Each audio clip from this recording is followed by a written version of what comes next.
How many of you have ever adopted or even thought about adopting an animal before? Adopting can save the lives of many animals and it has a huge effect on them. I have adopted a dog once from a shelter, but I have also bought one from a breeder, so I have experienced both. Throughout the next several minutes, my goal is to persuade you to adopt a pet. I will review with you the benefits of adopting, the effect of breeding, and the process of adoption and how to get started. First, I will begin with the benefits that come along with adopting animals. One benefit is that it is cheaper to adopt rather than buy. In my audience analysis, I had asked if anyone had agreed to the statement that when you adopt, you typically spend less money than you would if you had bought an animal from a breeder or a pet store. It turned out that 69% of the class agreed with that statement, whereas 25% strongly agreed. This fact is indeed true, and according to the article Why Adopt Rather Than Buy by Francis Batista on carerescuegroups.org, adoption costs range from $50 to $200 depending on where the animal had come from and how much money was spent on it, whereas people who buy from breeders spend thousands of dollars for the exact animal that they want. Normally, when you adopt a pet, the cost of spaying and neutering and first vaccinations are included in the adoption fees, which makes it cheaper than paying the large expenses of a dog who is bred and not involved in that. Another benefit is that you save a life. According to the article on humanesociety.org, Reasons to Adopt a Pet, each year 2.7 million adoptable dogs and cats are euthanized each year. This is simply because too many pets come into shelters and too few people consider adoption. I had asked in my audience analysis if my class knew that the number of euthanized animals could be reduced dramatically if people adopted more. 88% of the class answered yes. This problem can definitely be reduced if more people considered the adoption process and the effect it has on the animals and the shelters themselves, because it makes more room for other animals who are troubled, and it gives them an opportunity to be adopted as well. According to the article, Why Breeding Dogs is a Problem, published on April of 2018, written by conservationist Corinne Helm, over 62% of Americans have a pet, and 70 million homeless dogs and cats are living in the U.S., and 6 to 8 million animals enter the shelters each year. Yet, only 20% of the Americans adopt their dogs from shelters, whereas 80% buy their dogs.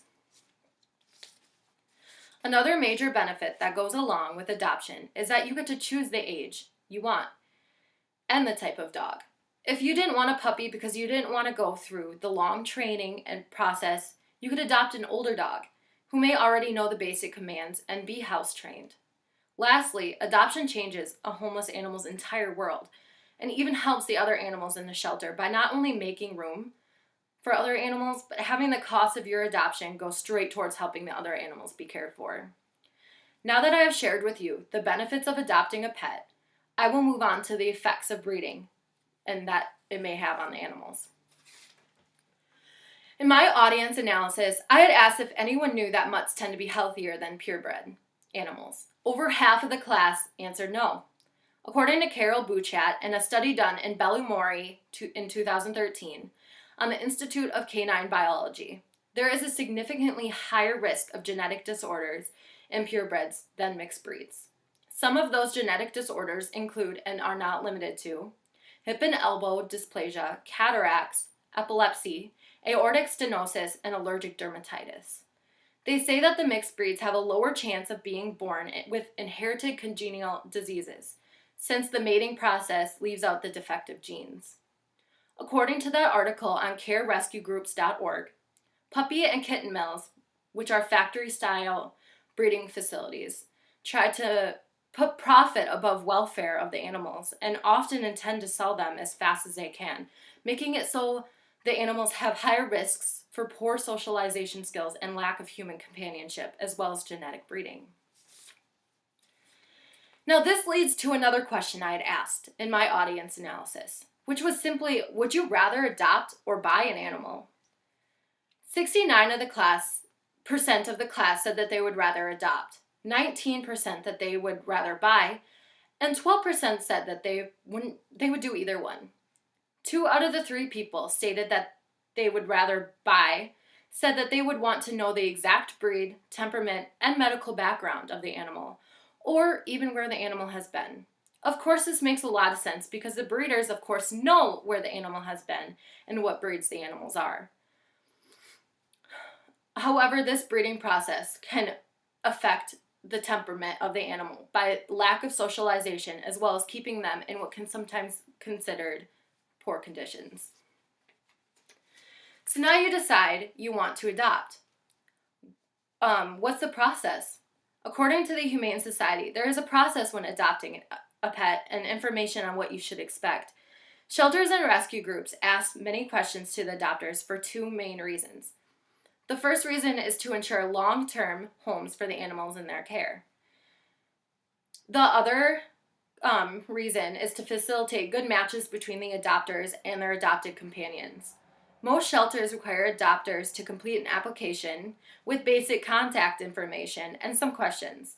Some of the most common questions include your housing situation and whether or not you are a homeowner or a renter, if you have children and how many, and if you have any other pets and how many and what kinds.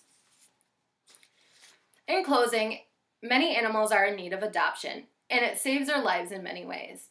I have shared with you the benefits of adopting, the effects of breeding, and the process of adoption and how to get started. I challenge all of you who decide you want a new pet to go out and save an animal's life by adopting. I know you won't regret finding a forever home for an animal in need. I would like to end this with a quote from Karen Davison. Saving one animal will not change the world, but for that one animal, the world will change forever. Thank you.